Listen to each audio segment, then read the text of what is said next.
Bonjour à tous et bienvenue dans ce nouveau podcast de Femmes à part. Les podcasts où l'on apprend ensemble à mieux connaître les femmes, où l'on essaye aussi de dompter et en même temps de faire s'épanouir toutes les nuances de notre féminité, mais toujours dans la vérité, dans la beauté et la bonté. Et puis tout simplement, tout ceci pour essayer d'apporter notre touche spéciale au monde et de faire en sorte d'apporter notre pierre à l'édifice tout en restant chacune à notre place, parce que c'est ainsi que l'on pourra faire le plus grand bien autour de nous. Alors comme vous le savez peut-être déjà, parce qu'il me semble que j'avais déjà présenté cette nouvelle façon de faire les choses, nous allons maintenant fonctionner par thématique. Et donc la thématique pour le mois de septembre, pour les 4 podcasts du mois de septembre, et donc la thématique suivante, Femmes, qui êtes-vous ?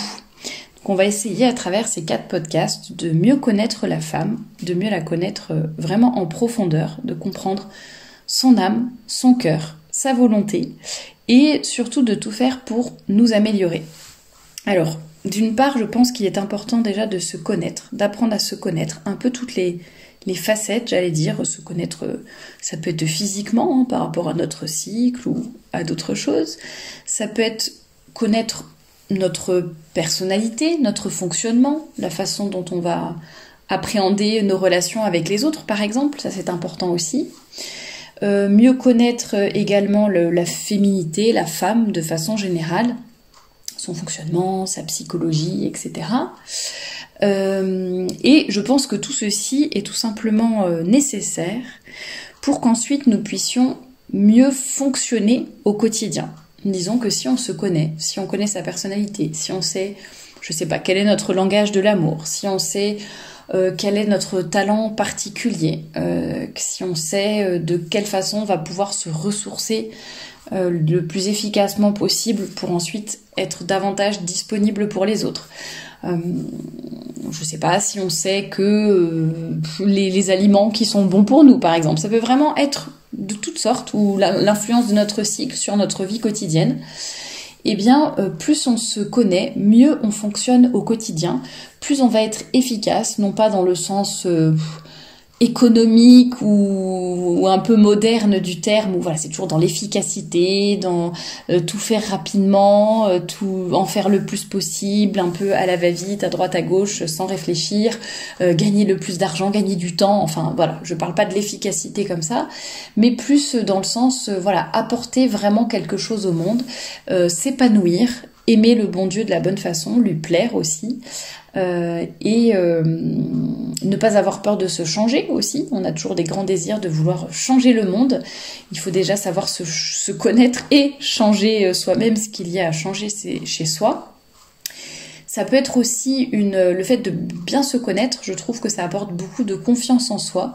Non pas de l'orgueil, mais juste de la confiance, parce qu'en fait on se connaît, on sait comment on fonctionne, on sait quelles sont nos qualités, nos défauts, etc., nos limites, nos capacités. Et cela va nous permettre aussi d'avoir confiance, tout simplement parce que nous nous connaîtrons avec humilité, mais nous nous connaîtrons, nous saurons quelle est notre place, quel est notre objectif, là où nous sommes à l'heure actuelle et là où nous voulons aller, là où nous voulons être. Ça peut être ultimement aller au ciel près du bon Dieu, être des saintes bien sûr, mais il y a des étapes auparavant dans cette vie bien terrestre évidemment. Mais voilà, je trouve que ça donne aussi confiance en soi, de se connaître, de savoir quelle est notre place. Et puis c'est tout simplement une façon d'apporter quelque chose au monde qui nous entoure, à petite ou à plus grande échelle, rien qu'à l'échelle de notre foyer, et puis peut-être à l'échelle de notre paroisse, de notre ville, de la société, etc. Avec les réseaux sociaux, ça peut aller assez vite, mais sans aller jusqu'à avoir une influence sur le monde entier. Mais il est important, effectivement, de pouvoir déployer tous nos talents au quotidien, sans vouloir forcément rentrer dans le moule. Parce qu'à l'heure actuelle, après, c'est sûr que c'est un petit peu facile de tomber dans cet écueil-là, parce que nous sommes humains, parce que nous avons besoin de vivre en société, parce que nous avons besoin de nous sentir aimés, etc. Et c'est vrai qu'on a parfois envie de rentrer dans le moule pour sentir qu'on a des amis, pour sentir qu'on a des gens qui sont comme nous, pour être sûr d'être aimé, d'être regardé, pour être sûr qu'on a de l'importance, etc. Donc on va vouloir un petit peu rentrer dans le moule, faire comme tout le monde, rentrer un peu dans des cases.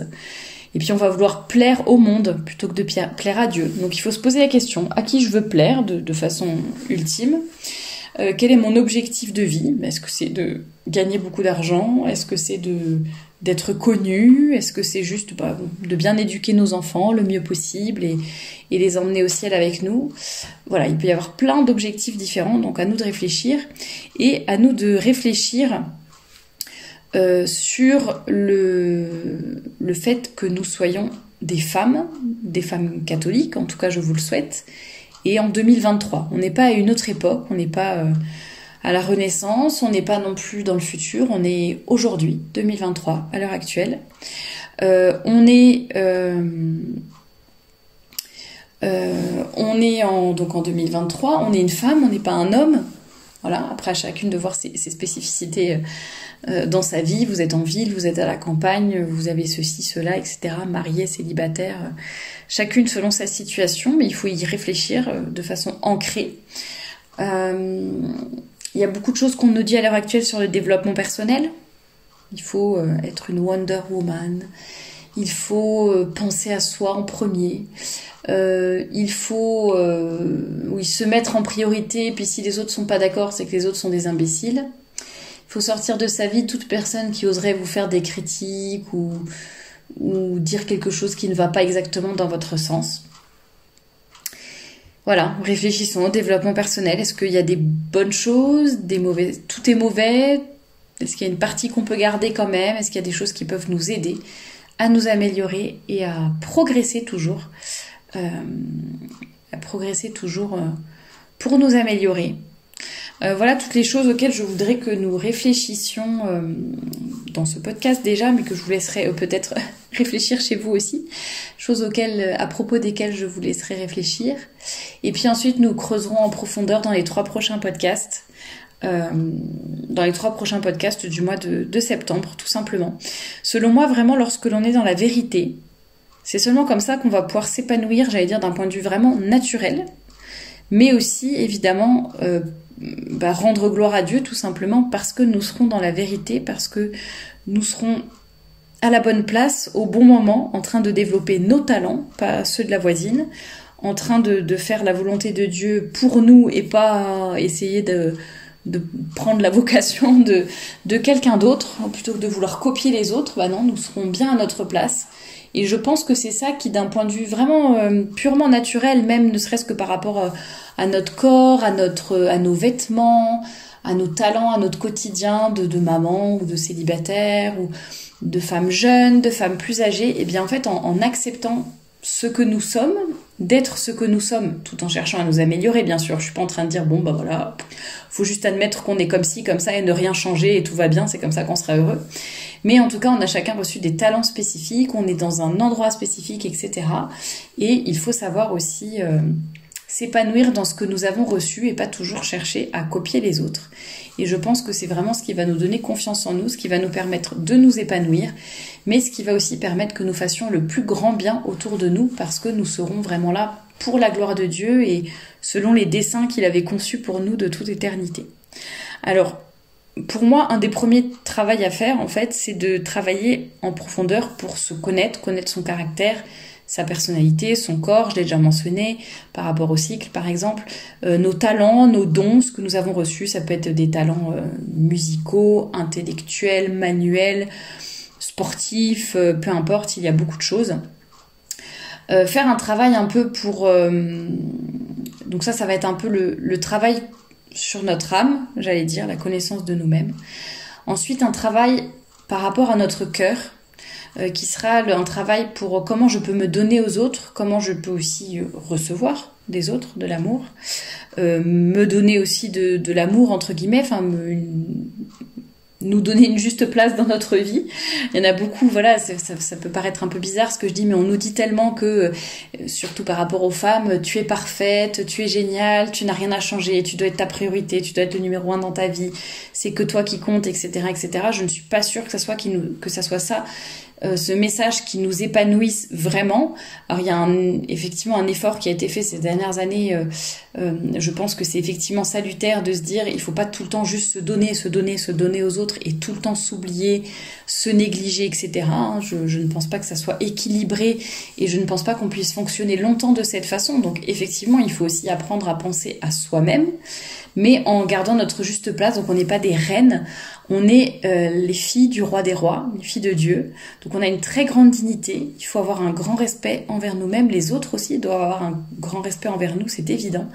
Mais nous avons aussi beaucoup de devoirs qui viennent avec ce titre de fille du roi des rois, beaucoup de devoirs, beaucoup de choses à faire, de comptes à rendre, si je puis dire. Et voilà, il ne faut pas... il faut pas se laisser aller sur de l'orgueil et juste se dire je suis parfaite, je n'ai rien à changer, je suis la priorité numéro 1 de ma vie. Comme en toute chose, il faut de l'équilibre. Et enfin, il faut travailler ensuite pour se développer, s'améliorer, se perfectionner. Et ça demande beaucoup de volonté. Donc, vous voyez, ça sera un peu les 3 piliers dont on va parler dans les 3 prochains podcasts. L'âme, le cœur, la volonté. Et savoir un peu comment concrètement faire tout ça, comment concrètement mettre des choses en place dans sa vie. J'ai déjà parlé de beaucoup de thématiques par rapport à la féminité, au développement personnel avec beaucoup de guillemets, l'amélioration continue, on va dire, la connaissance de soi, la personnalité. J'ai déjà parlé de plusieurs tests qu'on peut faire, des langages de l'amour, de beaucoup de thématiques, de motivation, etc. Mais là, on va un peu les voir sous un autre angle. On va essayer vraiment de se former, de former notre âme. Un travail que vous pouvez peut-être faire d'ici le prochain podcast, donc qui sera vendredi 8, vendredi prochain, c'est peut-être noter déjà ce que vous appréciez dans votre vie et ce que vous voudriez changer, ce que vous appréciez chez vous, par rapport à votre personne, votre personnalité, votre caractère, ce que vous voudriez changer aussi. Notez vos talents particuliers. Est-ce que vous les faites vraiment fructifier ou pas? Qu'est-ce qui vous différencie des autres? Quel est votre talent particulier? Parfois, il n'y a pas de... Alors, parfois, c'est facile. Parfois, vous avez un très grand talent de dessinatrice, de pianiste. C'est évident. C'est le truc de votre vie. C'est ce sur quoi vous vous concentrez. C'est déjà peut-être même votre activité professionnelle ou c'est ce que vous faites tout le temps dans vos loisirs. Voilà, il y a certaines personnes, ça va leur paraître, leur don, leur talent va leur paraître évident, leur saute aux yeux, elles ont déjà mis des choses en place. Et il y en a d'autres, peut-être comme moi, il y a quelques années, vous allez vous dire, j'ai pas vraiment un grand talent, quoi. Moi, je me souviens, il y a quelques années, je me disais, j'ai fait un peu de piano et de solfège, mais voilà, ça s'arrête là, quoi. Je suis pas une grande pianiste, c'est pas le truc de ma vie. Bon, je joue avec plaisir, mais bon, ça s'arrête là. Bon, la photo, je pense que j'ai un certain sens artistique qui fait que, tout le monde, on me dit quand même assez souvent que je prends des belles photos, que j'arrive à capturer les moments avec justesse, etc. Par contre, voilà, clairement, je suis pas photographe, j'ai pas envie de faire ça de ma vie, voilà. Et en fait, dans beaucoup de domaines comme ça, j'avais un petit peu de compétences, mais pas un truc flagrant, facile, où là, oui, je pouvais en faire mon métier, où je pouvais... faire pas mal de... je sais pas, où il y avait vraiment une voie toute tracée. Vous allez peut-être comprendre ce que je veux dire. C'était vraiment, un petit peu de talent par-ci, par-là. Je ne dis pas que j'étais totalement à ne rien faire et à ne rien savoir faire, c'est pas ça, mais pas quelque chose de flagrant, de spécial que je pouvais... qui me sautait aux yeux. Et finalement, vous voyez, tout ça, ça a débouché en femme à part, parce que j'ai réfléchi, en réfléchissant, et puis certainement le Saint-Esprit qui m'a éclairé aussi, mais je me suis rendu compte que finalement, tous ces petits talents, pour la photo, pour la communication, un certain sens artistique, le fait de savoir écrire aussi, c'est vrai que j'aimais beaucoup écrire, je savais un peu écrire, mais vous voyez, pas non plus poète, quoi, pas non plus à écrire, pas non plus à écrire des bouquins, bon, j'en ai quand même écrit un, mais... Vous voyez, pas non plus un super talent littéraire, mais quand même, j'aimais bien manier l'écriture, etc. Et vous voyez, finalement, tous ces petits talents que moi je trouvais pas spécialement grands ni importants et individuellement pris, j'aurais pas forcément pu en faire grand chose, mais finalement en mettant tout cela bout à bout, plus un peu ma passion, mon intérêt pour tout ce qui était le sujet du vêtement, de la féminité, etc. Et ben vous voyez, c'est ce qui a donné femme à part. donc je pense que c'est assez, ça n'est pas toujours évident de voir les choses. On n'a pas toujours un talent qui nous saute aux yeux, mais justement essayer de réfléchir comment vous pourriez combiner peut-être plein de petits talents pour faire certaines choses. Voilà, peut-être que mon histoire vous inspirera. Je pense qu'il y a vraiment un travail de formation à faire, en tout cas, quel que soit notre âge. C'est pour ça que je m'appuierai beaucoup sur cet ouvrage dont je vous ai déjà parlé, qui s'appelle La formation de la jeune fille, du père Bateman. Pour moi, on doit vraiment se former, quel que soit notre âge, notre situation. Là, ça s'appelle formation de la jeune fille. En l'occurrence, tant mieux si on peut avoir ce livre entre nos mains et transmettre ça déjà à nos filles, jeunes filles, ados, etc. Mais pour moi, la formation, elle peut continuer toute la vie. Et donc, vraiment, quel que soit notre âge, et réfléchir un peu à notre place dans la famille, dans la cité, dans la société. Et quand je parle de formation, c'est à la fois intellectuelle, bien sûr, c'est aussi se former vraiment... se modeler presque, un peu comme cette comparaison avec l'argile, former un vase en argile. Pour moi, il y a une certaine souplesse, on peut moduler un petit peu pour former notre âme et lui apprendre justement à dompter notre cœur, former notre volonté aussi, et vraiment former notre âme pour qu'elle soit... vraiment un réceptacle de nos talents, de féminité, d'amour, de plein de choses. Et ça, ce sont des choses qui se travaillent, et heureusement. Et comprendre vraiment la grandeur de notre âme. Il faut vraiment avoir un idéal, il faut voir loin, il faut voir grand, parce que sinon on restera toujours toute petite. Ensuite, par rapport au sujet du cœur, qui sera notre deuxième sujet de podcast, c'est vraiment pour moi à la fois le dompter un peu toutes ces passions qui peuvent être mauvaises, qui sont neutres en soi mais qui peuvent être mauvaises, donc dompter tout cela pour justement que ça reste bien en place et qu'on les utilise à bon escient, ces passions notamment, et gonfler aussi notre cœur d'amour. Je pense qu'il y a besoin d'avoir beaucoup de générosité. Ça fait très bateau de dire ça, mais je pense que justement dans un monde qui nous pousse tout le temps à l'égoïsme, c'est toi la première, c'est toi la priorité, c'est toi qui compte, toi, on est vraiment poussé à l'égocentrisme, à l'égoïsme, et on a peu de place finalement pour le don, quoi, enfin le don gratuit, le don, enfin c'est gratuit par définition, mais vous voyez ce que je veux dire, c'est cadeau, quoi, sans forcément attendre quelque chose en retour. Ça veut pas dire qu'on est tout le temps en train de donner sans recevoir, il faut aussi apprendre à recevoir. Mais voilà, il faut aussi apprendre un peu de générosité envers soi et envers les autres. Et ça me fait penser à cette phrase de l'Évangile, si je n'ai pas la charité, je ne suis rien. Donc si on n'a pas d'idéal pour notre âme, on restera toujours toute petite et ras des pâquerettes. Toute petite, pas dans un sens humble, parce que l'humilité c'est très bien, mais je veux dire dans le sens où on ne va jamais faire ce pourquoi on est faite, faire toutes les grandes choses qui nous attendent dans ce monde. Et grandes choses, ça veut pas dire forcément des choses visibles ou qui supposent beaucoup de pouvoir ou beaucoup d'argent. Ça peut être chacune à son niveau, mais faire des grandes choses, aspirer à de grandes choses. Pour le cœur, mais sans la charité, donc je ne suis rien. Et puis apprendre à vouloir, tout simplement, donc la volonté qui sera notre troisième volet, tout simplement parce que si on a des grandes ambitions, mais qu'en fait on les met pas en place, ou qu'on reste statique, ou qu'on reste dans la théorie, et pas dans la pratique, eh bien finalement ça va pas être terrible, on ne va rien faire finalement. Si on a juste des grandes idées mais qu'on les met pas en place, ou qu'à chaque fois on commence, on s'arrête, etc., qu'on manque de volonté, on va pas aller très loin. Alors je prêche pas l'action pour l'action, mais je crois vraiment au pouvoir de la volonté, ne serait-ce que pour les petites choses au quotidien. Et en fait, pour moi, le fait d'avoir de la volonté, de l'exercer, d'être une femme qui sait avoir de la volonté, même pour les petites choses, mais aussi pour les grandes choses, et ben en fait, c'est comme ça qu'on est vraiment forte et courageuse. Pour moi, c'est pas le girl power, l'indépendance, la femme parfaite, la femme qui se met en premier. Pour moi, c'est vraiment être capable de volonté dans les petites et les grandes choses de la vie, du quotidien, etc. C'est ça qui détermine une grande femme, parce qu'après, justement, si on est capable d'avoir de la volonté, on serait capable pour les petites choses et pour les grandes. Et ça, je pense que c'est ça qui nous manque peut-être à l'heure actuelle. Ce sont des femmes qui ont un idéal, qui ont un grand cœur et qui ont beaucoup de volonté.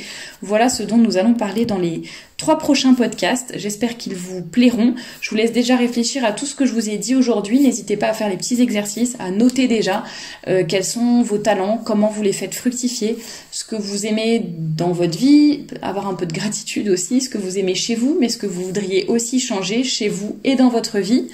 Réfléchissez à votre cœur, est-ce qu'il est à sa juste place, est-ce qu'il est généreux, en même temps est-ce qu'il sait recevoir, est-ce que vous avez un équilibre par rapport à ça, par rapport à votre vie, ne pas être que dans réclamer de l'amour, être dans la dépendance affective, etc.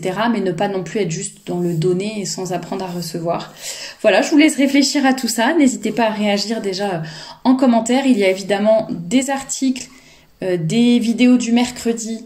Il y a aussi la présentation de ce livre sur la formation de la jeune fille. Il y a beaucoup de choses sur Instagram aussi qui viendront compléter ces podcasts, cette thématique du mois. Le but, c'est de vraiment déployer cette thématique femme, qui êtes-vous, de la déployer sur un peu tous les réseaux sociaux de Femmes à part pendant un mois. Voilà, on va se concentrer là-dessus. La formation de la jeune fille, âme, cœur, volonté. C'est ce dont on va parler tout le mois de septembre. Et après, on passera à une autre thématique. Si vous avez d'autres thématiques à suggérer, n'hésitez pas. Et ainsi, un peu, ça nous permet d'approfondir davantage les sujets, de travailler aussi. J'aimerais vraiment aussi que peut-être pour les podcasts, alors je sais que c'est pas toujours facile de prendre des notes en même temps, mais essayez peut-être à la fin de chaque podcast de vous dire est-ce qu'il y a une idée, 2 idées que j'ai retenues, que je peux peut-être noter dans un petit carnet, sur un petit bout de papier ou dans une note sur mon téléphone, pour pouvoir y revenir de temps en temps, ne serait-ce qu'une parole, une idée, une citation, parce qu'il y en aura très certainement dans les podcasts à venir, et pour un peu garder ces choses, apprendre à les méditer et voir comment vous pouvez les mettre en application très concrète dans votre quotidien, quelles sont peut-être les résolutions que vous pouvez prendre. Et en tout cas, j'espère que ces podcasts vous seront utiles. Je vous dis à très bientôt. Déjà vendredi prochain pour le podcast donc sur l'âme de la femme, et puis sinon dès demain ou dès le début de semaine prochaine sur Instagram, sur Facebook, sur YouTube également, pour plein de nouveaux contenus. Tous les liens sont dans la description comme d'habitude. À très bientôt!